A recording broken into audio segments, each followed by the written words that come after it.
Hello everyone, in today's video I'm going to show you how to fix screenshot not working in Realme Narzo 80 Lite. So before watching this video, don't forget to subscribe the channel and also press the bell icon. So let's start the video. First of all, open settings.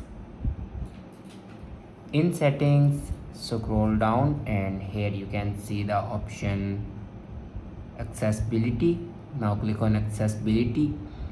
After clicking on accessibility, then scroll down and here you can see the option screenshot.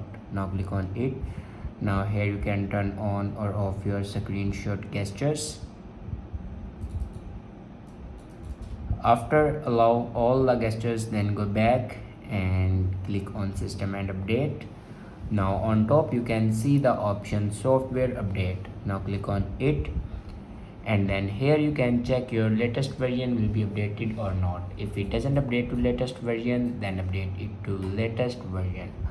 After updating a latest version, then go back to your home screen and restart your device.